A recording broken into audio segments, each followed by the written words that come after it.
So hi guys, welcome back to my channel. This is Rashi Dikshit and this video is for all the 12th out there. So आज है 21 February and कल 22 को आप सबका English का 12th का board exam है. सो I know आप लोग में से मोस्टली स्टूडेंट्स नर्वस होंगे, टेंशन में होंगे कि हमारा एग्ज़ाम कैसा जाएगा, 100 में से 100 आएंगे या नहीं, 95 अबव आएंगे या नहीं. और हर किसी को टेंशन होती है, मुझे भी थी last year. So you know but I just want say one thing कि ज़्यादा टेंशन मत लो. जितना हम ये मतलब हाँ बोर्ड एग्ज़ाम है, इतना टफ आता नहीं है एग्ज़ाम. बहुत ही कम सेट ऑफ पेपर्स होते हैं जो मतलब इतने टफ आ जाए. स्पेशली इंग्लिश का नहीं आता है इतना टफ. हाँ, ये हो सकता है कि पेपर लेंदी होता है इंग्लिश का बहुत, that I can say for sure. English का पेपर काफ़ी लेंदी होता है तो लोगों को पेपर कंप्लीट करने में प्रॉब्लम आ जाती है, क्योंकि हो सकता है उन्होंने किसी सेट ऑफ क्वेश्चंस पे इतना ज़्यादा टाइम दे दिया कि आगे के क्वेश्चंस के लिए उनके पास टाइम ही नहीं बचा. तो आप लोग वो गलती मत करना. सबसे पहली चीज़ आई वांट टू से कि आप लोग, क्योंकि अभी ये लास्ट दिन है तो बहुत सारा पढ़ने से कुछ होगा नहीं. अगर आप लोग सोचेंगे कि हम चैप्टर वाइज हर एक चीज़, हर एक टॉपिक पढ़ेंगे तो उससे कुछ नहीं होगा, क्योंकि उससे सिर्फ आपका टाइम वेस्ट होगा. और अगर कोई चीज़ आपसे मिस आउट हो रही होगी ना तो और ज़्यादा नर्वसनेस बढ़ेगी and that is not good for you. So आप लोग क्या करना, आप लोग सबसे पहले तो एटलीस्ट 2 पेपर्स, क्योंकि देखो 3-3 घंटे के पेपर्स होते हैं, तो आप लोग एटलीस्ट 2 मॉक पेपर्स या फिर 2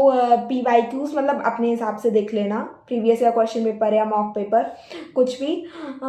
एटलीस्ट 2 पेपर्स लगाओ लास्ट डे पे. सो आपको क्या करना है, अपने पेपर को एनालाइज करना है कि उसमें से आपको कौन से क्वेश्चंस में प्रॉब्लम आ रही है, कौन से क्वेश्चंस आप लोग ज़्यादा टाइम कंज्यूमिंग लग रहे हैं, या मतलब आपको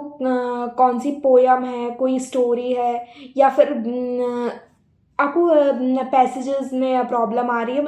किस सेट ऑफ क्वेश्चंस में आप लोगों को प्रॉब्लम आ रही है वो आपको देखना है. And then third thing is this कि आप लोगों को जब पता चल जाए कि हाँ ठीक है, मुझे ये चैप्टर्स में प्रॉब्लम है, मुझे इस चीज़ में प्रॉब्लम हो रही है, तो जैसे अगर आपको जितने भी चैप्टर्स में, लाइक जितनी भी पोएम्स में, स्टोरीज़ में जिसमें प्रॉब्लम हो रही है, आपको उनके वन शॉट रिविजन्स देखने हैं. आप यूट्यूब पे काफ़ी सारी वीडियोस होती हैं, ऑब्वियसली उनको आराम से 2x पे देख लेना, क्योंकि अब आप लोग ऑलरेडी पढ़ चुके हो तो आपको डिटेल्ड एकदम पूरा 1x पे पूरा 1 घंटे की वीडियो एक चैप्टर की देखने की कोई ज़रूरत नहीं है. उसको 2x पर लगा कर देखो शॉर्ट में, कि बस आपको एक बार पूरा उसका आइडिया लग जाए कि हाँ ठीक है, हम ये चीज़ भूल रहे थे और हमें ये चीज़ आ गई है. ओके, फिर देन उसके बाद आपको क्या करना है, वो जो आपने वीडियोस तो देख ली. अब अगर आपके पास जैसे कुछ क्वेश्चंस होंगे जिनमें आपको मतलब आपके कंप्लीट तो हैं, बट आप उनको क्या करना, उनके अगर आपने कोई शॉर्ट नोट्स बनाए हो, कोई फ्लो चार्ट्स बनाए हो, या कोई समरी वगैरह लिखी हो कहीं पे आपने, तो आपको उनको एक बार पढ़ लेना है, सो दैट आपका एक बार जो चैप्टर्स कंप्लीट भी हैं उनका भी रिविजन हो जाए. सेक्शन 1 रहता है रीडिंग कॉम्प्रिहेंशन का. सो आपको क्या करना है, जब वो पेपर आए, देखो पहले तो अगर आप एक दिन पहले आप क्या करोगे, तो आप कुछ पैसेजेस आपने वैसे 2 पेपर लगा लिए तो उसमें ऑलमोस्ट आप 4 पैसेजेस पढ़ चुके हो, राइट. सो वो तो हो ही गए हैं. अगर आपको लग रहा है कि थोड़ी बहुत पैसेजेस में प्रॉब्लम आ रही है तो आप अपना रिवाइज कर लो एक बार, थोड़े से कुछ और पैसेजेस सॉल्व कर लो. और अगर कोई प्रॉब्लम नहीं है तो फिर ठीक है, आप पेपर दोगे तब क्या करना है. सो जैसे एक सेक्शन 1 रहता है रीडिंग कॉम्प्रिहेंशन का. सो आपको क्या करना है, उसकी मतलब जैसे कोई क्वेश्चन आया, वैसे तो मोस्टली कॉम्प्रिहेंशन में MCQ बेस्ड क्वेश्चंस रहते हैं, बट हाँ कुछ क्वेश्चंस रहते हैं जो आपको लिखने पड़ते हैं. सो उनमें आपको क्या करना है, जैसे आपने कोई क्वेश्चन पढ़ा एंड उसको आपको पैराग्राफ में, आप ये मत करना कि हाँ पैराग्राफ में आपने देख लिया, वो अच्छा ये लाइन मिल गई अब हम इसको पूरा छाप देंगे एग्जैक्ट, वो मत करना, क्योंकि उससे सिर्फ मार्क्स और ज़्यादा कट डाउन होते हैं, तो वो मत करना. आपको क्या करना है, आप उनको पढ़ एक बार पैसेज को, स्पेशली फर्स्ट पैसेज को अपने जो आपको 15 मिनट्स का रीडिंग टाइम मिलता है, उसमें एटलीस्ट 5-6 मिनट्स उसको अच्छे से पढ़ना, अपने दोनों पैराग्राफ्स को, स्पेशली फर्स्ट पैराग्राफ को, क्योंकि फर्स्ट पैराग्राफ में मोस्टली राइटिंग वाले क्वेश्चन आते हैं और उसमें मतलब थोड़ा सा पढ़ने लायक चीज़ रहती है कि आप हो सकता है आपको एनालाइज करके पैराग्राफ को आपको आंसर देना पड़े, तो इसलिए वो पढ़ लेना। एंड देन फिर आप उसमें से देखो कि हाँ ठीक है ये क्वेश्चन है, उसमें कोई सिमिलर अगर आपको चीज़ दिख गई पैराग्राफ में, तो उस पैराग्राफ के वो पूरे आप लाइन को पढ़ो। फिर उसके बाद देखो उसमें कि हाँ ठीक है ये है, फिर उसको अपने हिसाब से कुछ चीज़ें ऐड करके, कुछ चीज़ें हटा के अपने हिसाब से लिखना। एग्जैक्ट सेम लाइंस मत छापना, वरना और नंबर्स कटेंगे, और वही एक एक नंबर्स इंपॉर्टेंट होते हैं, सो वो मत करना प्लीज़, ठीक है। एंड देन क्योंकि कॉम्प्रिहेंशंस में एमसीक्यूज़ बहुत सारे होते हैं, मोस्टली एमसीक्यूज़ रहते हैं, कुछ 2-3 क्वेश्चंस रहते हैं राइटिंग वाले। सो आपको एमसीक्यूज़ में ये करना है, आपको अगर आपको डायरेक्ट दिख गया आंसर कि हाँ ठीक है ये आंसर है, तो आप टिक लगा दो, ठीक है। अगर नहीं मिल रहा है तो फिर आपको एलिमिनेशन टेक्निक यूज़ करनी है। सो एलिमिनेशन टेक्निक में क्या है कि आप हाँ ठीक है ये ऑप्शन है, ये तो बिल्कुल ही नहीं हो सकता, तो आप उसको हटा दो। फिर उसके बाद दूसरा ऑप्शन देखो कि हाँ ठीक है ये मुझे नहीं लग रहा है, या तो उसको भी हटा दो। फिर उसके बाद 2 ऑप्शन, हाँ ठीक है ये मुझे लग रहा है इसका ये आंसर होगा, पैराग्राफ में ये सिमिलर चीज़ दिख रही है, तो वो कर दो, ठीक है। तो एमसीक्यूज़ में अगर आपको समझ नहीं आ रहा है तो एलिमिनेशन टेक्निक ज़रूर यूज़ करना, उससे थोड़ा सा मतलब आपके लिए ईजी हो जाता है, ठीक है। एंड देन अब हम आएंगे सेक्शन 2 पे। And guys I want to say one thing कि आरसी पे बहुत ज़्यादा टाइम मत देना, मैं बार बार कह रही हूँ, क्योंकि हम ना पैराग्राफ को पढ़ते पढ़ते पढ़ते पढ़ते एटलीस्ट 30 to 45 मिनट्स पैराग्राफ पे लगा देते हैं, और यार उसकी कोई ज़रूरत नहीं होती है। क्योंकि पैराग्राफ पे अगर आप सिर्फ 30-40 मिनट्स लगा दोगे, और उसमें तो बल्कि आपको कम चीज़ें लिखनी पड़ती हैं, एमसीक्यू ज़्यादा रहते हैं, क्योंकि फिर आपको बाद में जो फिर और चीज़ें राइटिंग वाला जो सेक्शन होगा, उसके बाद लिटरेचर वाला होगा, उसमें आपको ज़्यादा लिखना पड़ता है। तो प्लीज़ पैराग्राफ में थोड़ा कम टाइम देना, ज़्यादा से ज़्यादा 10 मिनट एक पैराग्राफ से ज़्यादा मत देना। 20 मिनट्स में आपका ये सेक्शन कंप्लीट हो जाए तो ज़्यादा बेटर है, 20-25 मिनट्स में। बाकी फिर आप देख लो आपकी कौन सी चीज़ ज़्यादा स्ट्रेंथ है, कि अगर आपको लग रहा है लिटरेचर पार्ट बेटर है तो आप उसको पहले अच्छे से कर लो, वो आपके ऊपर है।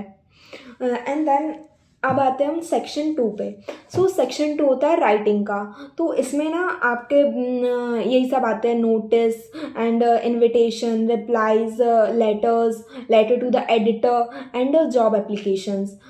सो इनमें ना आप एक चीज़ करना, इनके फॉर्मेट्स अच्छे से याद कर लेना, क्योंकि अब एक ही दिन बचा है, तो आप ये ज़्यादा लिख लिख के मत देखो,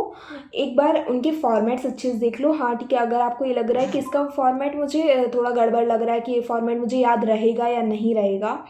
तो फिर आप एक बार लिख के भी देख लो। बाकी आप फिर अपने हिसाब से थोड़ा सा मतलब बहुत ज़्यादा इन पे मत करो, क्योंकि ये ना स्कोरिंग तो होते हैं, बट इनमें आपको ऐसे एक दिन पहले उतना ज़्यादा नहीं करना होता है, बट उनके फॉर्मेट्स बहुत अच्छे से याद कर लेना। एक चीज़ मैं ज़रूर कहूँगी, इनके फॉर्मेट्स, क्योंकि अगर आपको इनके फॉर्मेट पता है ना, तो इनमें आपको थोड़ा बहुत चेंजेस करके ही लिखने होते हैं, ऐसा नहीं कि पूरा अपने मन से पूरा पैराग्राफ बना के लिखना है। इनकी फॉर्मेट्स याद है तो बस आपको फॉर्मेट में ये जैसी जैसी चीज़ें हैं बस उसको लिख दो, बीच में थोड़ी सी लाइन अपने हिसाब से चेंजेस करके और बस लिख दो, तो उसमें बट हाँ ये स्कोरिंग होता है, तो इसको अच्छे से लिख कर आना। एंड इसमें ना हमेशा एक ऑप्शन रहता है कि जो लेटर टू द एडिटर और जॉब एप्लीकेशन वाला क्वेश्चन आता है, तो मैंने वैसे लेटर टू द एडिटर लिखा था, क्योंकि मुझे मैं एंड टाइम पे जॉब एप्लीकेशन का फॉर्मेट भूल गई थी। सो बट आप लोग, अगर आपको जॉब एप्लीकेशन का फॉर्मेट अच्छे से याद है, इनफैक्ट आप लोग अच्छे से याद कर लेना, क्योंकि जॉब एप्लीकेशन ज़्यादा इजी है लेटर टू द एडिटर से, क्योंकि जॉब एप्लीकेशन आप जब लिखोगे ना तो उसका एक फॉर्मेट होता है, अगर वो फॉर्मेट आपको याद है तो आप फॉर्मेट लिखते जाओगे, बस आपको ज़्यादा कुछ अपने हिसाब से बना के लिखना ही नहीं है, तो वो टाइम उतना नहीं लेगा। अगर आप लेटर टू द एडिटर लिखोगे तो फिर उसको थोड़ा आपको अपने हिसाब से सोच के पूरा बना के लिखना पड़ेगा, तो वो थोड़ा टाइम कंज्यूमिंग होता है। बट बाकी फिर आपको जो आपका फोटे है आप देख लो, अगर आपको लग रहा है कि हाँ आपको फॉर्मेट्स अच्छे से याद हैं, इनफैक्ट कर ही लेना, वो ज़्यादा बेटर है।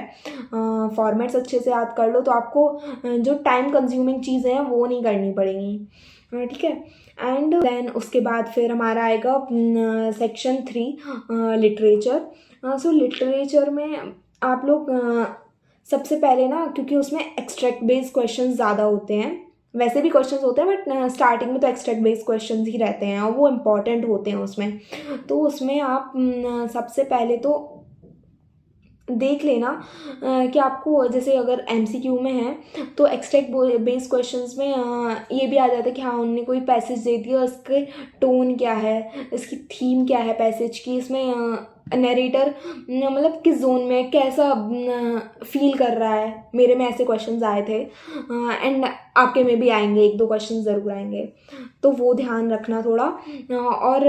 अच्छे से एक बार जो पोएम्स वगैरह हैं उनके पैराग्राफ्स अच्छे से पढ़ लेना, उनको अच्छे से समझ लेना, क्योंकि एक्सट्रैक्ट बेस्ड क्वेश्चन यार इंपॉर्टेंट होते हैं, बहुत ज़्यादा इंपॉर्टेंट होते हैं।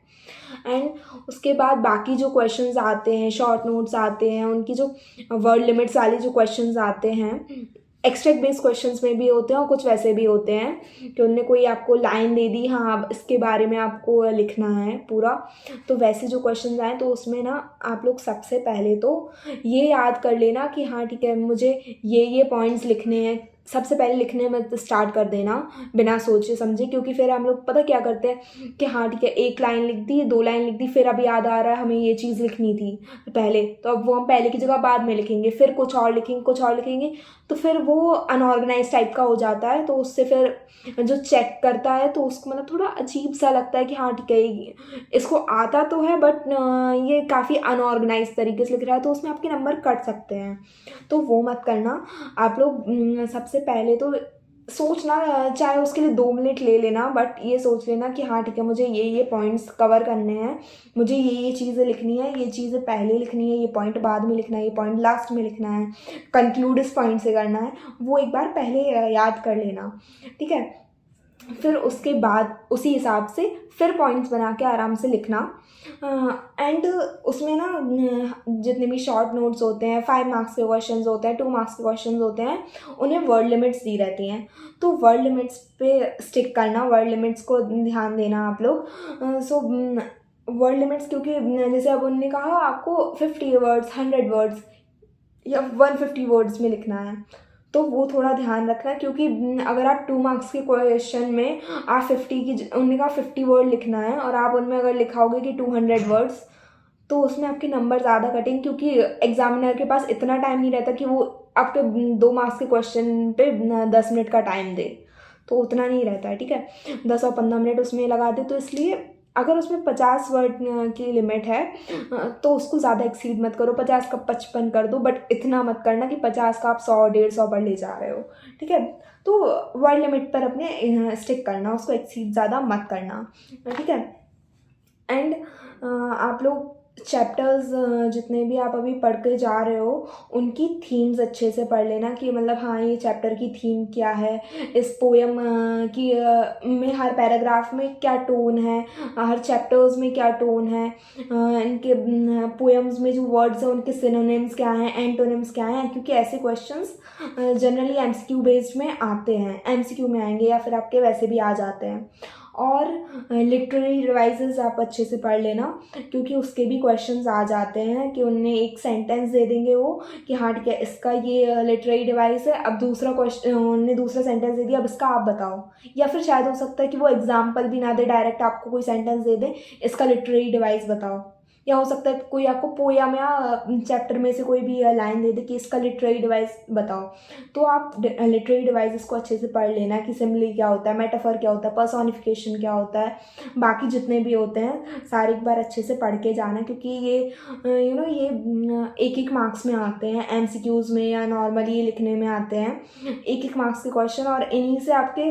मार्क्स आपके बढ़ भी सकते हैं और इन्हीं से आपके एक एक करके कम भी होते चले जाते हैं, तो प्लीज़ उसका ये छोटी छोटी चीज़ों का ना ध्यान रखना। और अगर हो सके ना तो थोड़ी वोकेबलरी अच्छी यूज़ करना, क्योंकि अगर आप आंसर्स में अच्छे अच्छे वर्ड्स को सही सही वर्ड्स यूज़ करते हो ना तो वो थोड़ा सा प्रेजेंटेबल ज़्यादा अच्छा लगता है एग्जामिनर को पढ़ने में, तो उससे आपके मार्क्स और बढ़ सकते हैं।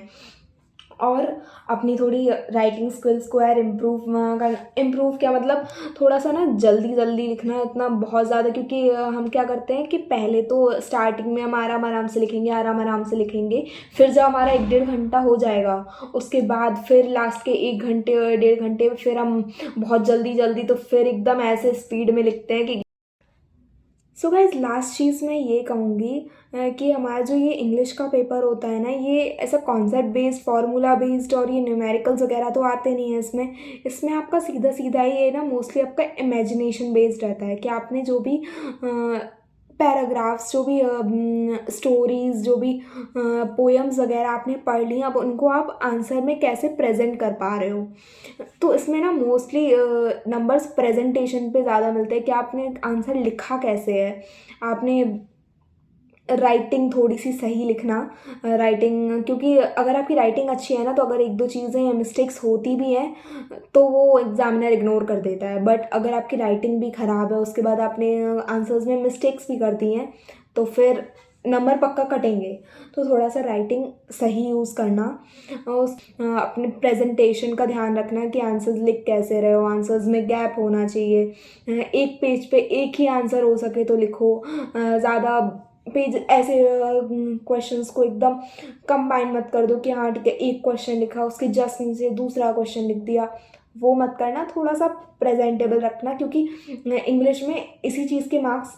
बढ़ते भी हैं, इन्हीं चीज़ों से मार्क्स कटते भी हैं। So guys, thank you for watching. All the best for your exam. Do like, share and subscribe to my channel and bye bye. And हाँ, अभी बहुत सारी वीडियोस आने वाली है बोर्ड एग्ज़ाम से रिलेटेड और आपके CUET से रिलेटेड, सो प्लीज़ वीडियोस देखना एंड